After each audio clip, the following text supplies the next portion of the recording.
Dear student, today we'll talk about the external features of the cerebral hemisphere.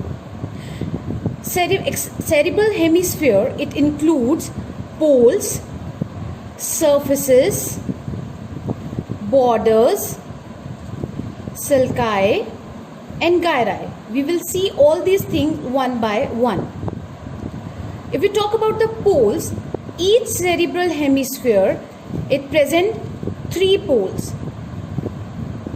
frontal pole, occipital pole and the temporal pole. Anterior end of the hemisphere is the frontal pole, and this is more rounded.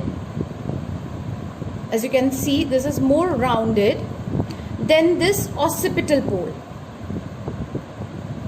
The posterior end of this cerebral hemisphere, it is called as the occipital pole, and it is more pointed than the frontal pole. Frontal pole is rounded, occipital pole is pointed. And this temporal pole, it lies between the frontal and the occipital pole.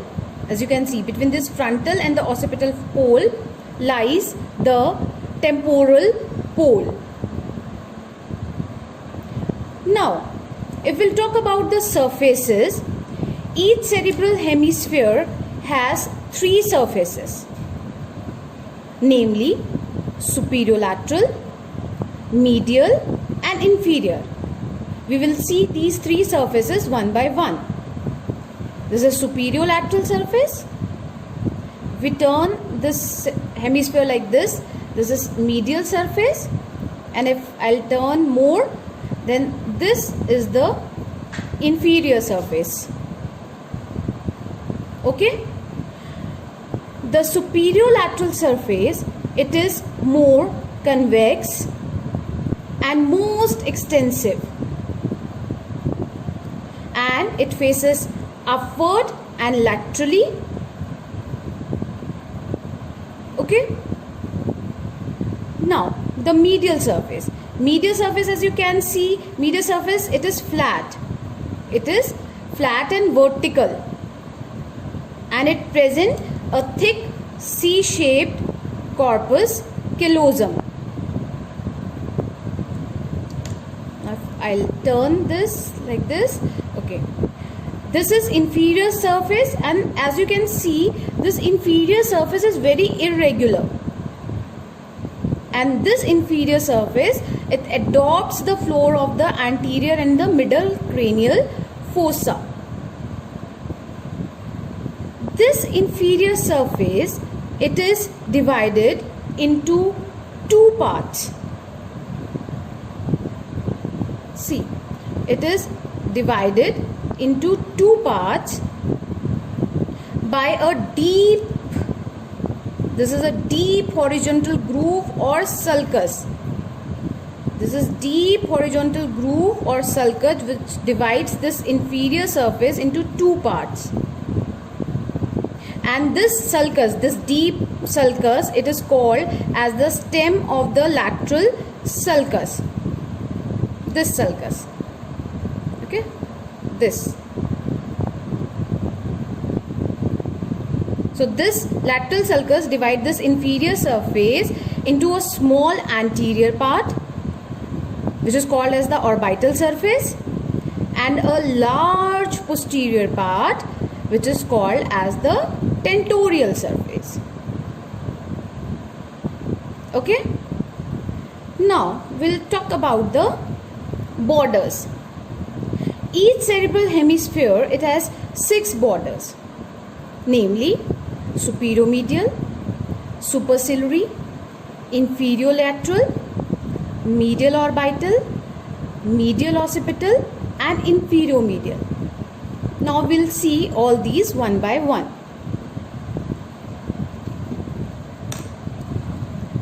This border, it is called as the superiomedial border. This superiomedial border, it separates the superiolateral surface from the medial surface. Next border is the superciliary border. This is superciliary border. It lies at the junction of this superiolateral surface and this orbital surface. Okay, see, when I'm turning like this is superciliary border. It lies just behind the superciliary arch. You have seen in the skull superciliary arch. So this border, it lies behind the superciliary arch. Hence, its name is superciliary border.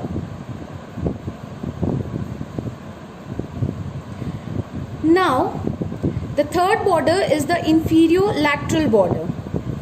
This is inferiolateral border.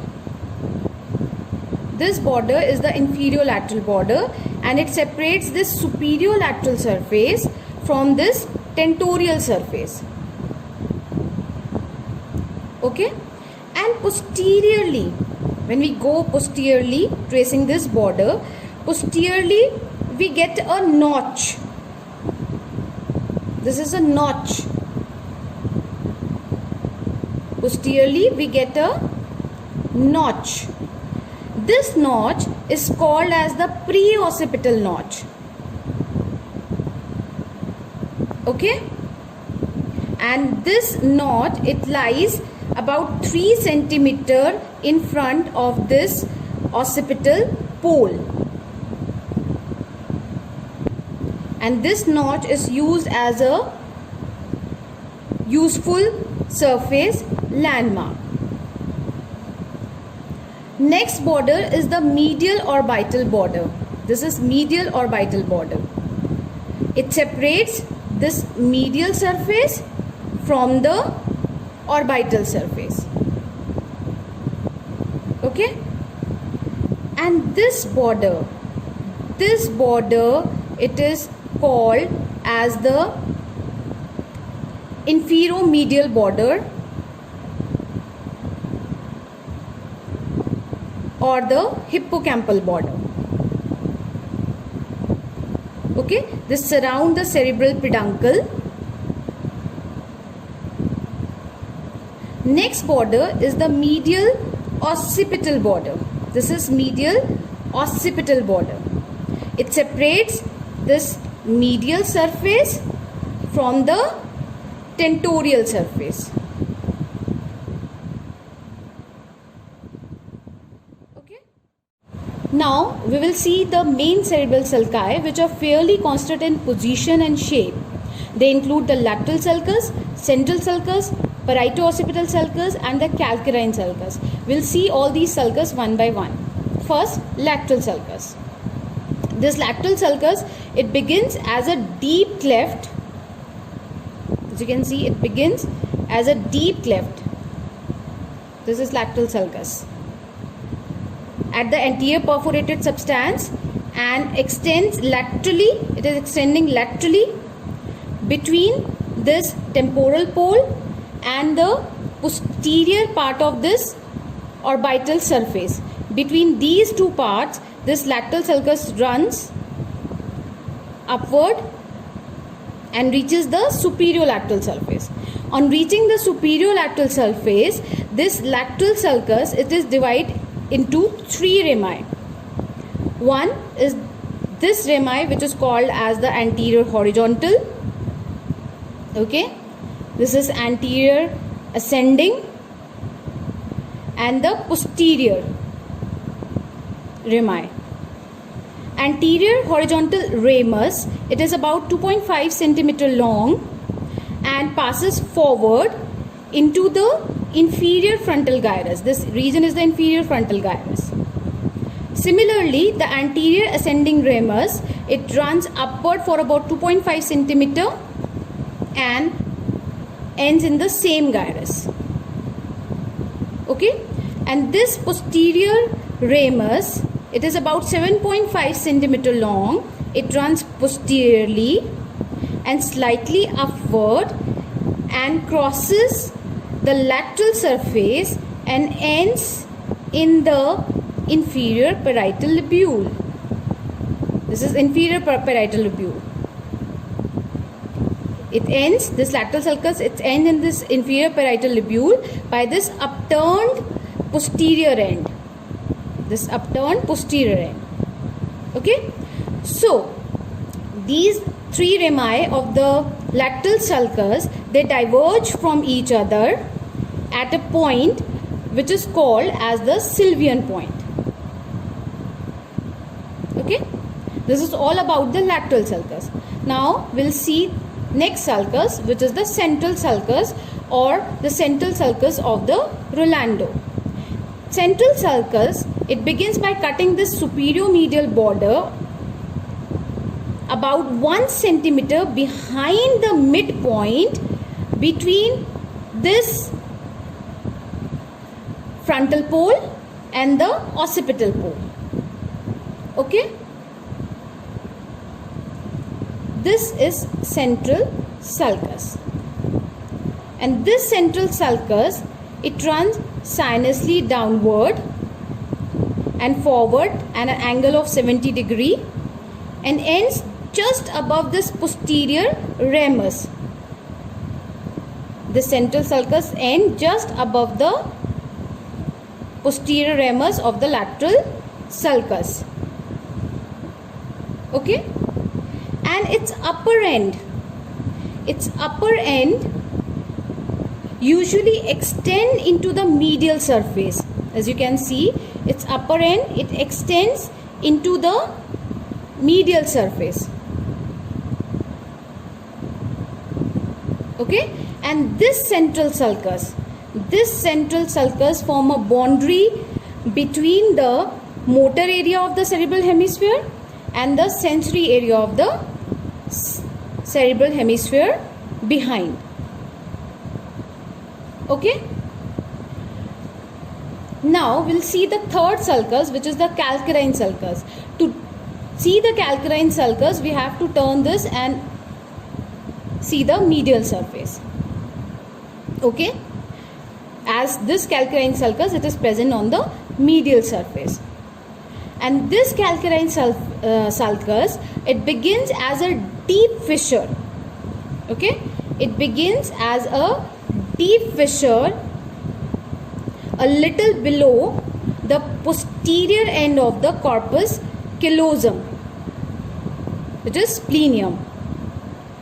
Okay? And this calcarine sulcus, it follows a arched course. Okay? It follows the arched course with its convexity upwards to the occipital pole. Okay? This is calcarine sulcus. And it may extend slightly on the superior lateral surface. It may extend on the superior lateral surface. Okay? Now, the next sulcus, which is the parieto-occipital sulcus. Parieto-occipital sulcus is also present on the medial surface, and it begins at the midpoint of this calcarine sulcus. This is calcarine sulcus, as you can see, and this is the midpoint of the calcarine sulcus. Okay, so this parieto-occipital sulcus, it begins at the midpoint of the calcarine sulcus, and then it courses upward and slightly backward to cut this superior medial border. This is superior medial border. This cut the superior medial border of the hemisphere about 5 centimeter in front of the occipital pole, and may extend on this superior lateral surface. Okay? Now I will talk about the lobes of the cerebral hemisphere. The superior lateral surface of the cerebral hemisphere, it is divided into 4 lobes: frontal, parietal, temporal, occipital lobe with the help of three main sulci. One is this central sulcus. This is central sulcus. This is lateral sulcus, and third sulcus is the parieto-occipital sulcus.